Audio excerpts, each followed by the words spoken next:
Have you told your friends that you see ghosts? Oh, absolutely not. Gina Rodriguez returns in Not Dead Yet. I'm back, baby! Who is up? Oh, she's the obituary writer. And Brad Garrett joins the brilliant ensemble cast. Titan, Maverick, Titan of all Mavericks. These are all words used to describe me. Not Dead Yet. Season premiere. Tonight, 8:30, 7:30 Central on ABC. And stream on Hulu.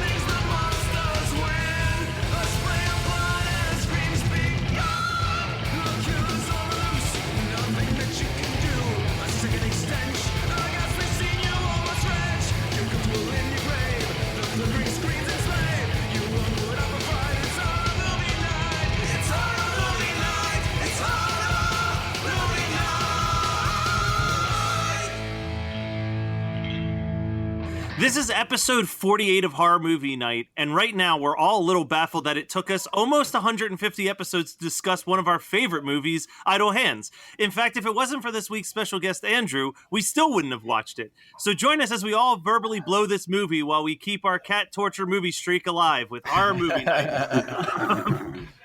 So... Andrew is a guy that I've been friends with for about a year now on Instagram, and I've been a fan of his music for years, and I've been wanting to get him on the show. And a little look behind the curtain is I said, "Hey, we're talking about Sleepwalkers in a couple of weeks. Do you want to do that?" And you said, "No." it was like, I hate that movie, dude, so much. So bad. But you're like, I'll talk about Idle Hands. And I was like, holy shit, we never talked about Idle Hands before. So we were all on board to discuss Idle Hands pretty much as soon as that was proposed. Well, no, like one time, I think we talked about it one year or one time when we were doing this as Reddit Horror Club. And then we had an actual discussion. I don't know if we had a podcast. We had an actual discussion. And then we watched it for the year one stream, right? It was last year's stream. And then, so this is technically the third time I've watched it for our show. I'd watch it many times after too. So Andrew, what was it about this? Because you proposed this one pretty much right out the gate. What was it about this movie that made you say I'll talk about this? I found it in my horror movie collection, and it just happened to be there. I was like, I'd do that one. That was pretty schlocky and terrible, but yet bearable still. Yeah, it's schlocky and terrible in a good way. So the movie came out in 1999, and it was a bomb.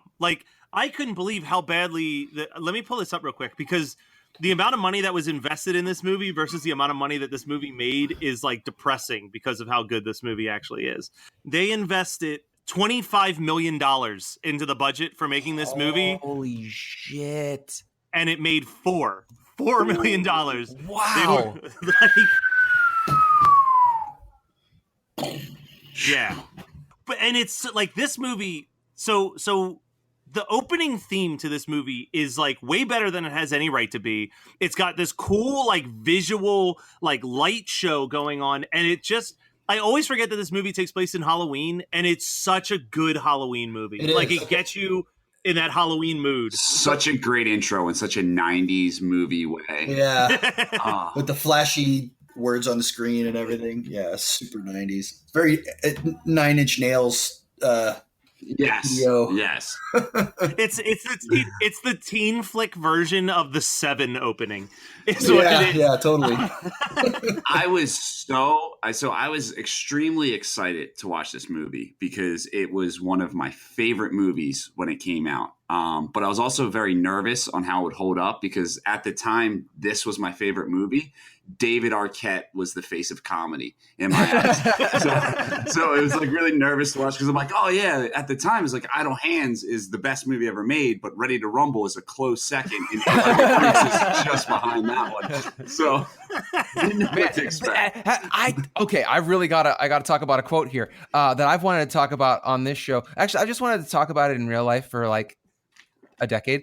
You know, in Ready to Rumble, when they get overturned in the sewage truck, and the one guy's like, "You ever think about how sewage smells like French toast?" The other guy's crying. He's like, "Yeah, French toast dipped in shit." Oh man, I still use the word squirrel nuts sometimes when I'm arguing with someone, thanks to that movie. So the movie opens with a husband and wife. Husband played by Fred Fred Willard. Good man. I got a funny story about Fred Willard. One year for Halloween, my wife and I dressed up as the couple from Waiting for Guffman, and it was dead on. And of course, nobody got it. And not only did nobody get it, when we showed up to the Halloween party, nobody knew who we were. Like, they didn't know it was like me and my wife. That's how good. I thought that they were going to say, like, "Why are you dressed like that? It's not a costume party. Why are you wearing tracksuits and towels wrapped around your neck?" And we were like, "Oh, that's so funny." And we were like, "Midnight at the Oasis." Oh, Jesus. Easily the most underappreciated of all those Christopher Guest mockumentaries. Waiting for Guffman's a blast. Oh, it is the best, I think, of all of his. So they're laying in the bed and they see they're laying on the bed. "I'm under the bed" is written on the ceiling. And, they blame it on their kid, Anton. They're like, "Oh, that's probably just Anton playing a prank." And then they're slaughtered. And you don't see what happens to Fred Willard, but the wife gets pulled under the bed. And then the bed just moves does a little bump, and just blood splatters everywhere. It's so great. It's so good. It's such a good opening. A little bump. It's like a Exorcist bump. Like the whole bed comes off the ground. But for a movie that is 95% laugh out loud comedy, it is a really good creepy opening scene. It doesn't play the jokes right out the gate. Then we meet Anton, and the headphones joke still makes me laugh, however many years later, is he wakes up, he's got his headphones on, and he's listening to a song, and he makes this face of complete and total disgust. And he throws the headphones off and puts on another set of headphones and hits play, and it's the exact same song. And he just smiles and goes on with his day. It's so dumb. Anton just is oblivious to all of the signs of destruction that happened the previous night. He just gets stoned while listening to Rancid, and it's a great morning for Anton. That's a great morning for anyone. But he runs out of weed, and this is when we are introduced to what I would argue, and I think most people would argue, the two best characters in the movie, his best friends, Mick and Penub, who the opening line that you hear as you see these characters on film is Penub saying, "Yeah, and if your mom didn't have teeth, she wouldn't suck dicks so well. What's your point?" Which is... So Devon Sawa, who is the too much acid guy in SLC Punk, that little segment is a little bit horrifying because his mom turns into a giant satanic bull, a cow, to attack him. Yes. Yeah. I was always freaked out when I watched that movie because I am, of all of the people on this show, I'm the one with the least amount of drug experience because I've never touched I've never even smoked weed. But when they zoom in on his pant leg and it's the x-ray shot of the acid burning through the flesh into his bones, it's such an unnecessarily gross scene to just show oh yeah, the acid leaked into him. That's where that's clearly that segment is where the budget for that movie went. That was all the special effects for that film. But yeah, his best friends rule. He lives right across the street from his friends, which is always cool. He lives across the street from his lifelong crush, which is also cool.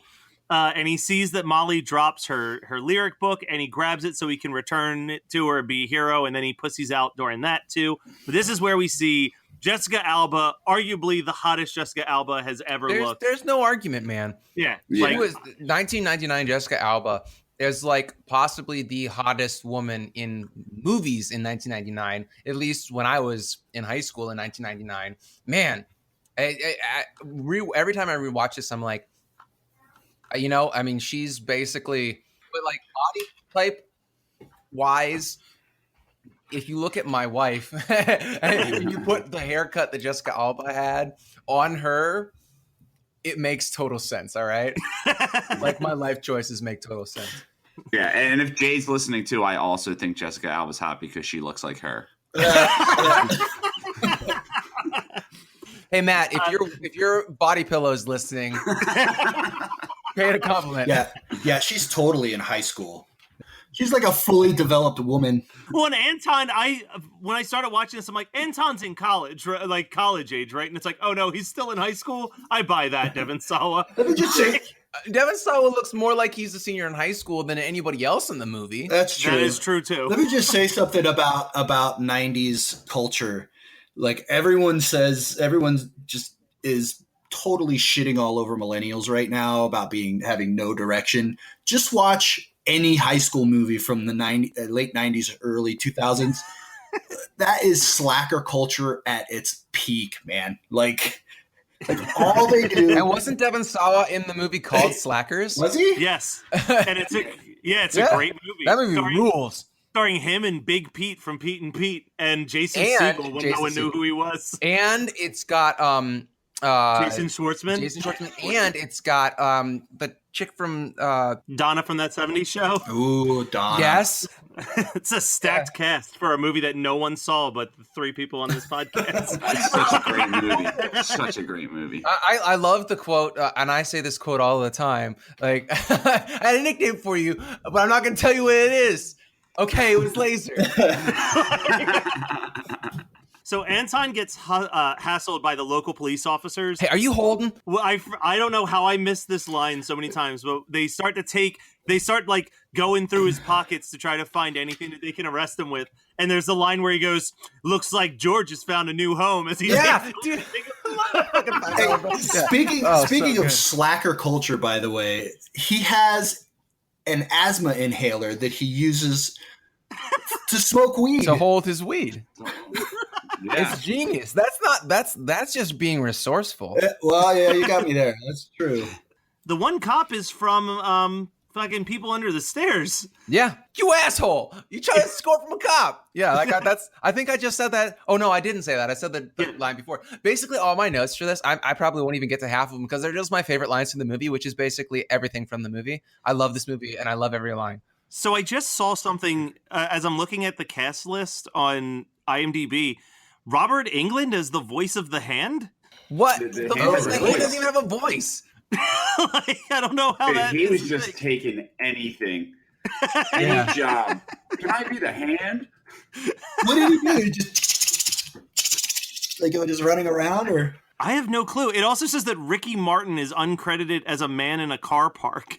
Like Rodman Flender just got fed up of phone calls and was like, "Robert, listen, Anton is a high schooler. You're almost 60. Well, let me just be the hand." And he's got, "You guys here? I'm the new killer in the newest movie coming out, Idle Hands." Fuck him.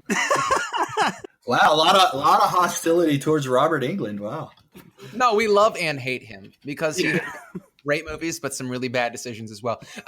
Like Adventures of Fort Fairlane. Yes. Great movie. Or Urban Legends. Yeah, another great one. You know the part, and I'm skipping ahead here, but if Robert Englund was like, "I'll be the voice of the hand if I can also be the hand when it gropes the chick in the car," because that hand is going to town, man. Dude, there's no way she's actually enjoying that. Like, no. Well, that's a trope right there. Like, I'm gonna rip your boobs off. Touching, like, there's no way that's enjoyable. Well, let's just assume that they're drunk. Like, that's the way I see that scene, is that they got drunk and they were trying to go to the dance, but then they decided they're going to hook up instead. Well, Scott, if you remember, the hand in Idle Hands is performed by Christopher Hart, who we've brought up previously on the podcast because his entire filmography is the hand in Idle Hands, a hand in the episode of Angel, a hand in something called One Hand Left, and also playing Sting in all of the Addams Family movies. That's right. Yeah, so he just has a gorgeous hand. Yeah. But why hand models? Yeah. Anton finds his parents' bodies. That is a great scene. Oh yeah, where he knocks over the pumpkins. Hold on, so you're good. skipping over And then, the fact that the entire romantic plot is explained in 2 minutes because she drops her lyric book when he goes to pick up pot from Devil Seth girl Green. with nothing to lose, got wind on her hair and gum on her shoes. Oh my god, Yeah. dude. I sing that song to my wife. Dude, she's like some kind of poet, man. Yeah. You mean a songwriter? So Brian, I have to ask you a question because as people who've listened to the show have known that for a long time you had a lot of drug issues. Yes. Did you ever get to a point where you smoked nutmeg because you couldn't find weed, or was that never an idea for you? I did based on this movie. Oh my god, your story, and then I'm going to tell mine. It's actually weird. It's almost like I don't know if you've ever. Obviously, you haven't, Matt. I don't know if anyone's ever huffed whipped cream. Oh, yeah, Whip it. Whipped cream can. It's almost like the same effect of that, and I think it's just because your body doesn't feel good. You just get lightheaded for 10 seconds.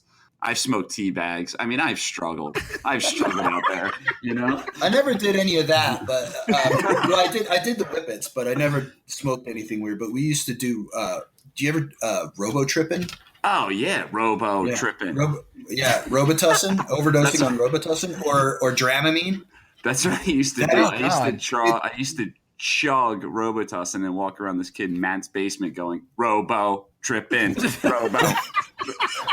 It's the worst trip ever, dude. It's like the dark, especially Dramamine. It's like the worst, man. It's so But terrible. It's just an antihistamine. I don't know how you can trip off that. I don't do cortisone. It's like you trip for 4 hours, but 3 of the hours you're just projectile vomiting. Yeah. Not worth it. Not worth it.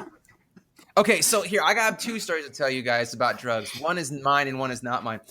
So the first story is about the nutmeg, and I have this in my notes that I wanted to talk about it.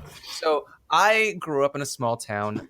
The first time I ever saw weed was at a party when I was in my junior or senior year of high school, and a football player is already drunk, and he takes out a baggie, and I'm pretty sure I've told this story before on the podcast, but I'll remind everyone here. He takes out this baggie and unfolds it like a comically. It's like a baggie, and he unfolds it like a scroll, and it's full of green stuff, and he's like, "Who wants to smoke weed?" And I was like, "That's really what it looks like." It just looked like grass clippings. I actually think it might have been grass clippings. So I was very sheltered. And then I go to college, and it's like the first month of college, and the guy across the way from us. So I'm in a double, and the guy across the way, there are 2 guys there, and the guy apparently was fiending for something. He couldn't find weed, couldn't find anything, and so he took a bunch of nutmeg. He didn't smoke it; he just took it, and then he looked up on the internet because it was 2001, and that was there was no Wikipedia. He looked up on some message board about what happens when you take too much nutmeg, and it was heart palpitations and this and that. And he turns to his roommate, who is my friend, and goes, "Look!" He's just having a bad trip. He's gonna fucking have a heart attack. Thank God I didn't have the internet when I was a druggie, because I would have been in such bad shape, man. Yeah. I've been the most paranoid person on the planet. WebMD for drugs. Oh man. So and then whippets, I worked in a coffee shop, and that was the best, was when you'd finish a whipped cream and you'd hide in the corner and just take a whip. It's 10 seconds of fun. I think I did it 20 times in my life. It's not worth the effort at all. But I just love the fact that Matt did not introduce our guest as a member of a Christian ska band. Oh yeah, I did that for a very good reason. It's gonna be the little denouement of hey, I did a bunch of drugs when I was in a Christian ska band. No, I wasn't doing drugs then. I did drugs before and after. I drink, and I do grown-up drugs now. I take Xanax to go to sleep. Yeah, that's not abuse. That's just maintenance. Yeah, I took Xanax to go to work.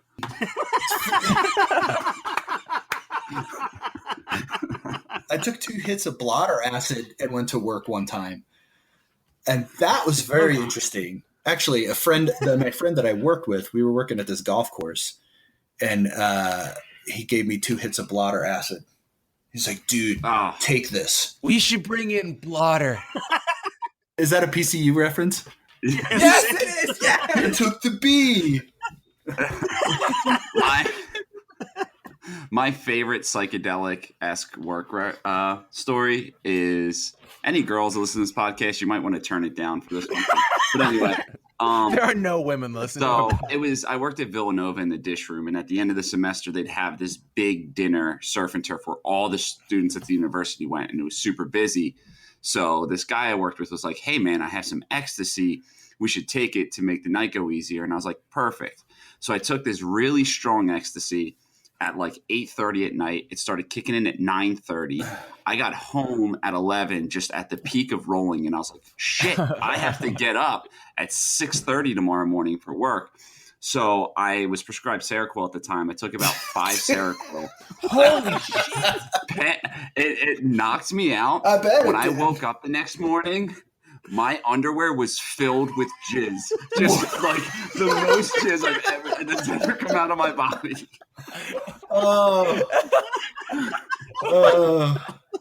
I can tell you from experience, the worst thing in the world is when you're on the road and you're between cities in the back of a 15-passenger van with 8 other people in the van with you, and you have nocturnal emissions, and there's nothing you can do about it. You just have to sit quietly in your own goo until you get to a gas station and can throw your underwear away. All right, so Anton, with the help of his friends, realizes that he's the killer and discovers that his hand actually has a mind of its own, and he kills his friends. And the death of his friends is fucking fantastic in this movie. You know, Seth Green gets a bottle in the head, which I did as a Halloween costume one year. And then Penub gets his head cut off. And then this is where the cat abuse comes in, because Anton attacks the cat, grabs it by the tail, swings it around, and tosses it out of the house. What is it with cat abuse in horror movies from the 90s? And also the early 80s, or late 80s, as we discovered last week. Think about it. How many people have stormed out of a movie because a cat died in a movie versus how many people have stormed out of a movie because the dog died in a movie? Yeah, cats are super expendable compared to... 100%. I love American Psycho, but I won't watch it because when he kills the homeless guy's dog. You can kill cats all day. Yeah. Feed me a stray cat, but no, don't kill the homeless guy's dog. Yeah. So this leads to Anton getting to spend the night with Molly, and this is where we get to see Jessica Alba in, basically booty shorts and a tight t-shirt. So this might have been the 15th time I've watched this movie, and that's a conservative estimate because I love this movie. I finally realized something about this, and I think it had to have been intentional by the writer, who is a 14-year-old boy. Every time, clearly, the most adolescent script. not the most adolescent. We had a couple weeks ago the most adolescent writer that we discussed in Wrong Turn 6. I don't know if you guys have noticed this, and if anybody else has noticed this, and I'm just a dumb shit for it taking me 15 to 20 times watching this movie to notice. Every time Jessica Alba reappears, she's wearing less clothing. Every time. So when you first see her wearing pants, a shirt, and a jacket, the second time you see her, she's wearing the booty shorts, like a baby tee, and a bathrobe. The third time you see her, she's in her angel outfit. The fourth time you see her, she gets the middle of it ripped off, and she's just in bra and a panties. That had to have been intentional. This is where Anton's friends come back from the dead because heaven was just too far of a walk for them. And this is where, anything that was horror in the first half of this movie is completely gone, because it is just stoner friend antics from this point on, and it is just like a laugh out loud blast from start to finish. And there's nothing wrong with that. So Anton goes to the local burger joint to talk to his metalhead next door neighbor about Satan.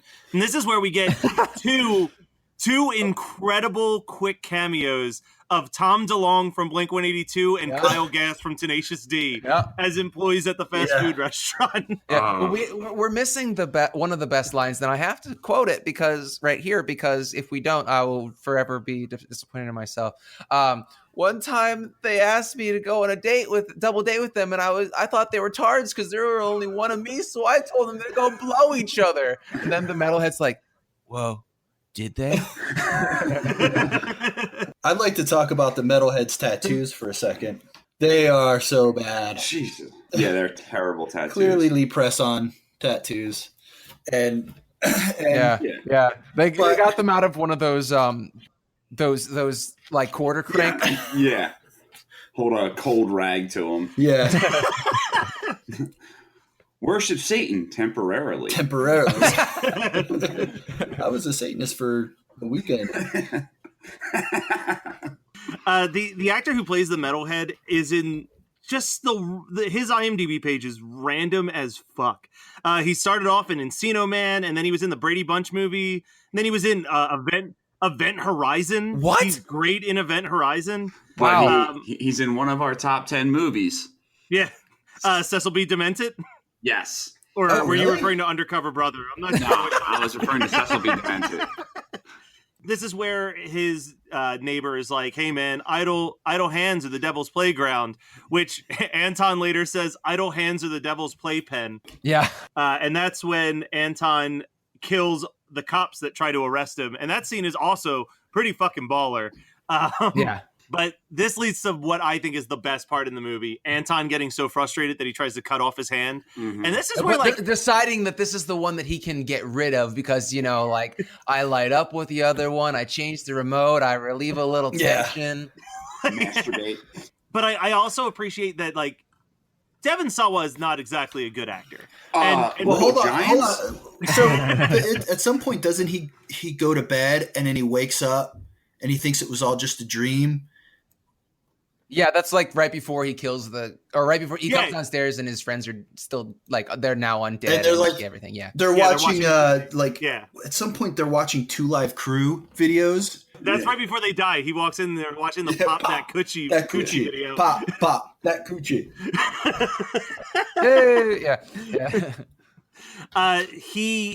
I will say, for all of the lacking of Devon Sawa's acting skills, he does a pretty good, like, right up there with Bruce Campbell fighting against his own hands. Yeah, that was pretty. I was noticing that as well. It's like he really has a separation of what his hand's doing and what he's doing. It's pretty impressive. So this is where they go to the dance, and fucking Offspring is playing the dance, and I get so frustrated. Oh, you're not an Offspring fan? The only good thing I can say is that he's wearing an AFI shirt. An AFI shirt. Yeah, but that's also because Dexter Holland and, well, The Offspring and AFI were both on Nitro Records in 1999.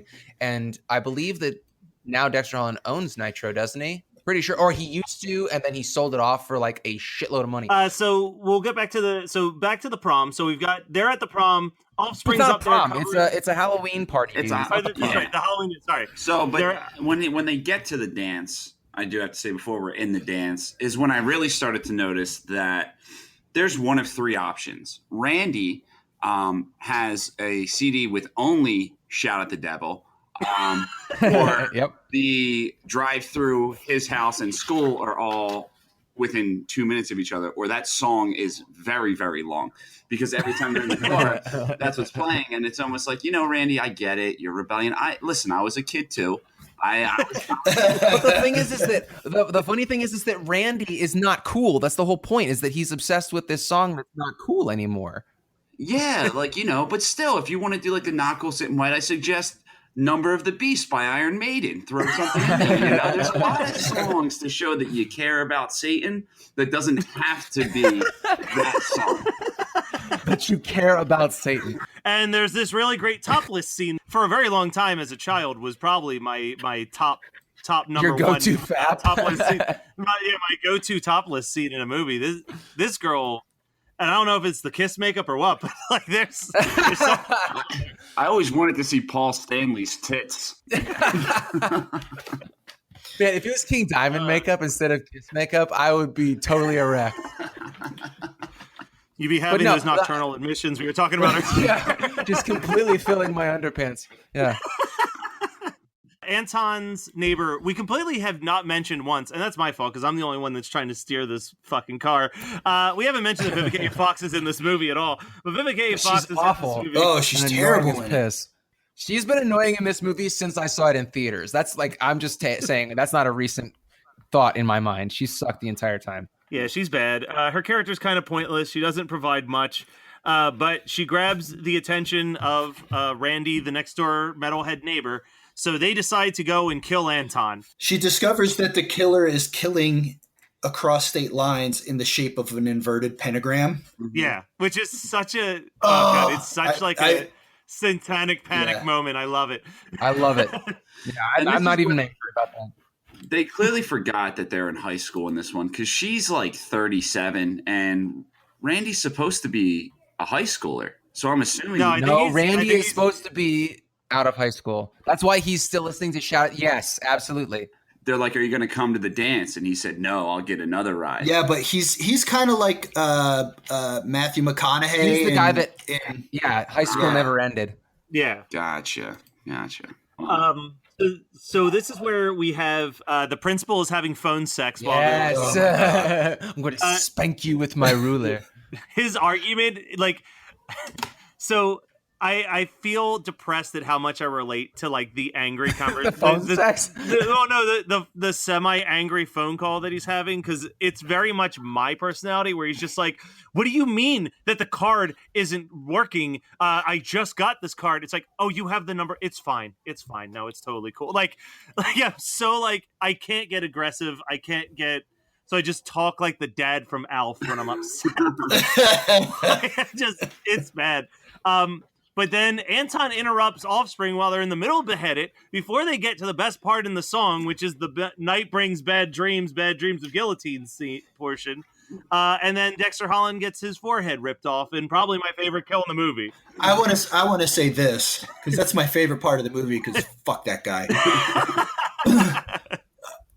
He doesn't get his head ripped off. He gets his cap peeled back. Yeah, it's actually a really bad special effect. But I mean, I hated it when I saw it in high school. But I find it somewhat charming as an adult because it's bad, you know? Yeah. I shouldn't be too harsh on Dexter Holland. He's probably a nice guy. I just hate the Offspring. Yeah, you don't hate him. You hate his band. Which he probably hates Five Iron Frenzy, and he should. So this is where Devon Sawa reveals that he cut off his hand. The hand just starts slaughtering motherfuckers. Like, this is like the end of Carrie inside this Halloween party for a couple seconds. He sharpens his fingers in the pencil sharpener. It's fucking awesome. And then we just get introduced to Molly's best friend who just is there to die, basically, and flirt with Penub. Yeah, Tanya. Which probably one of my favorite lines in the movie is after Tanya gets chopped up by this field. I'm not going through all this, Tanya. Yeah, I'm not crawling through all this, Tanya. And then he's like, I was going to get some. And he goes, you still can if you want. He still has like goo on his t-shirt from when he tried to eat the burrito. Like that last. Oh, that's actually the best special effect in the movie. Oh, yeah. I forgot. That's my favorite line. That's my favorite line in the movie. Is when Devon Sawa comes running into the house after they've made their burritos, and he opens the microwave and sees that the hand's gone, and he goes, "No!" And Seth Green goes, "Sorry, dude, there was only 2 burritos." I just love how disinterested Seth Green and Mick and Penub are towards everything that's happening in this movie. Yeah. Like they could take it or leave it the entire film, and it's fantastic. We build to the big anticlimactic ending that involves arguing over who built a giant bong out of a car engine, and Mighty Joe Bong. And the hand getting stabbed by a knife and just very gently poofing out of existence. That's it. Yeah, I want to tell you that is probably one of my favorite endings of a movie. It's just like they were like, how do there's all this buildup. How are we? Is it a big explosion? What are we gonna do? Nah, fuck it. He just poofs in a. What do you mean, like a big poof of smoke? Or no. I think. Have you ever seen like a black cat that misfires? You know what I mean? It just kind of goes, kind of like that. That's it. No, yeah, that's good. That's good. That's how we want to end the movie. All right. I guess you're the expert. So, they kill the hands. Devon Sawa gets to survive. He's without a hand and he gets crushed by a car, but he still lives to eventually, we assume, fuck Jessica Alba. And then Mick and Penub come back as his guardian angels. And Sublime starts playing yet again, and they pull a little prank, and that's the movie. The movie ends on a laugh. Yeah. And movie still holds up. It's still a great film from the 90s, as far as I'm concerned. Yeah, I would agree with that, by and large. Yeah. Hey guys, just interrupting the show real quick. Just give me a minute of your time to let you know that if you go on the patreon.com/HMN podcast, we are going to be dropping the bonus episode for the adventures of Buckaroo Banzai across the 8th dimension later on this month. And if you donate, you can already get access to the Wicker Man bonus episode that we did with Nicolas Cage. But there's one other thing I wanted to quickly plug. June 23rd, we will be doing our Twitch stream. So make sure that you are double checking and hopping on there and getting ready to watch 12 hours worth of films with us. We're going to be talking about movies like we're going to be watching Event Horizon. We're going to be watching Final Destination. We're going to be watching Elvira, Mistress of the Dark, and a bunch of other ones. It's going to be a really, really fun time. So I hope you guys are able to tune in for that. But anyway, back to the show. What did you guys watch this week? I will start if that's okay, because That's I went fine. on a limb last night, and I just randomly picked this movie on Netflix called Super Dark Times, and this movie is so fucking good. It's this guy's directorial debut. It's a very dark movie. It takes place in 1996, but it's not like in your face nostalgia like movies tend to do, where it's just like, oh, this takes place in 1996. So it's like, hey man, put this weed in your pocket. He's like, in my Jenko jeans, but I got Pogs, Pokemon cards, and my Game Boy in there. You remember those things, right? It's just like, oh, it takes place in 1996. There's some things from 1996, but dude, it is fucked up. It is a fucked up dark movie. Watch it. It's not on my list, actually. I know about it, and I have actively avoided it. If it's like, it's not. Yeah, for me. no, it is a fucked up. Like if you like Snowtown Murders or what the fuck was that movie where the black kid got killed at the subway in New York? Everyone talks about whatever. It's like one of those dark, sad, realistic movies type deal. Yeah, it's a little too real for me. So I am going to go in the complete opposite direction, and I was editing the Disney podcast that I've started producing. And to throw something on in the background, I threw on something I hadn't watched since I was a kid, which was The Adventures of Mr. Ichabod and Mr. Toad, which is just this hour collection of the the Sleepy Hollow short and the Mr. Toad short. I haven't watched that Sleepy Hollow short in years. It is still fucking incredible. Oh, like it holds up. The artwork is great in it. There are so many beats to that short that I still remembered vividly, like 20 years later watching it, like, oh shit, I remember this. And then the final chase scene between Ichabod and the Headless Horseman is fantastic. That's the only thing I remember. Like some of the yeah, it's some of the best like good scary animation I've seen in years. Brian, if you rewatch it, there'll be a lot of stuff leading up to it that you completely forgot about. But as soon as it's happening, you're like, oh shit, I remember this. Like the only thing I remember is when you think he's decapitated. Like he swings the sword and then his head pops out of his collar. That's it. But yeah, I highly recommend. I mean, the Mr. Toad one was fine. Just try not to think about Christopher Walken. Oh yeah, when you're watching with his sharp. That almost ruined that movie for me. I hated Christopher Walken in that movie. Don't talk shit about Sleepy Hollow. I love Christopher. I love Sleepy Hollow. I hated Christopher Walken in it. Yeah, it was. Yeah, I did too. I'm with you on that. It's a great movie, except for it's a little weird. I didn't need the backstory on the Headless Horseman. Just let him be. I assumed he got decapitated.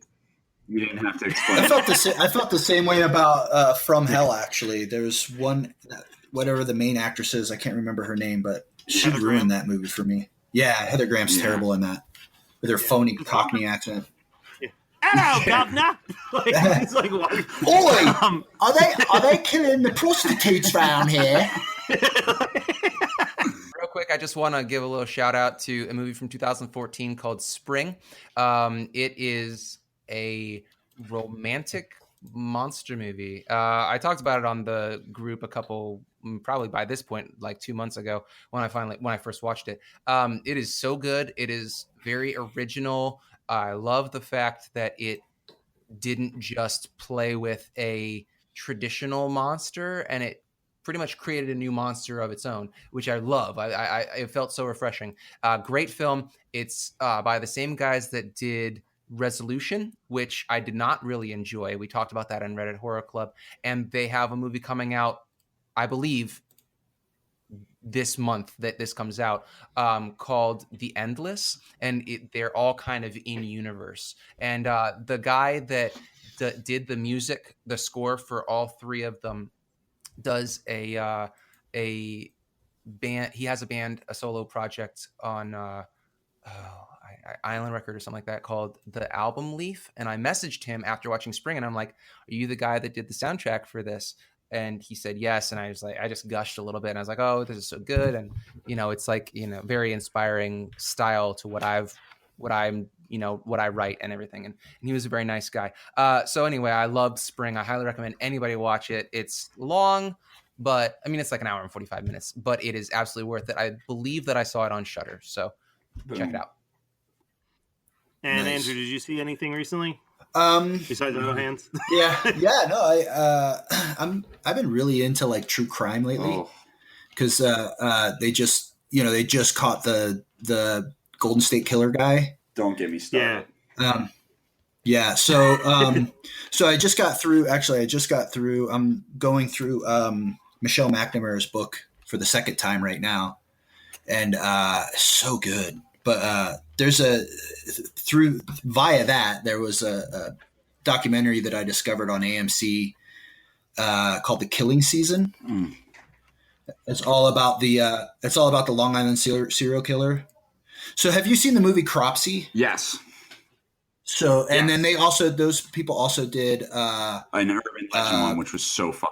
Yeah, Killer Legends. Yeah. So it's done by those two. It's really good. It's really, really good. Super fucked up. It's really good. There's a show, and I don't have cable for the next month, so I can't finish it. I'm not sure if it's over yet, but it's called Unmasking a Killer. That was on starting in March, and it's all about the Golden State Killer. Yeah. Really fucking good. Real quick before we wrap up the episode, Andrew, beyond drumming in my personal favorite band of all time, you have a book of short stories and poems and stuff.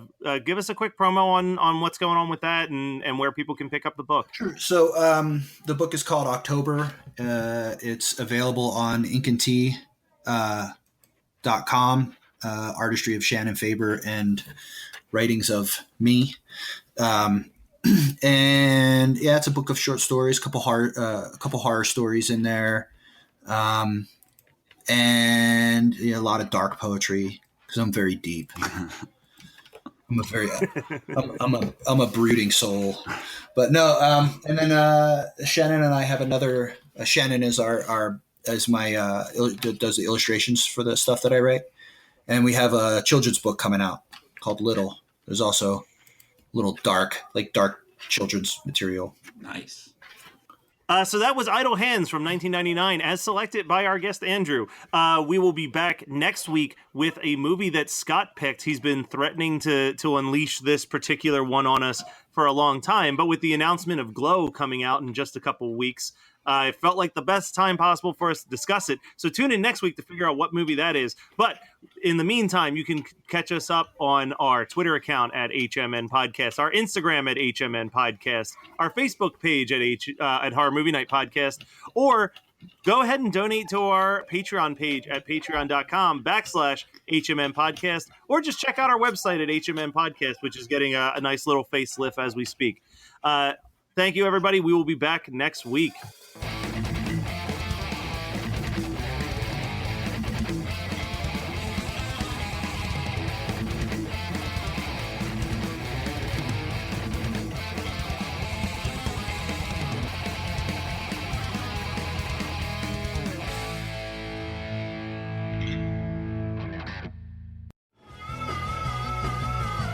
You're listening to the Geekscape Network.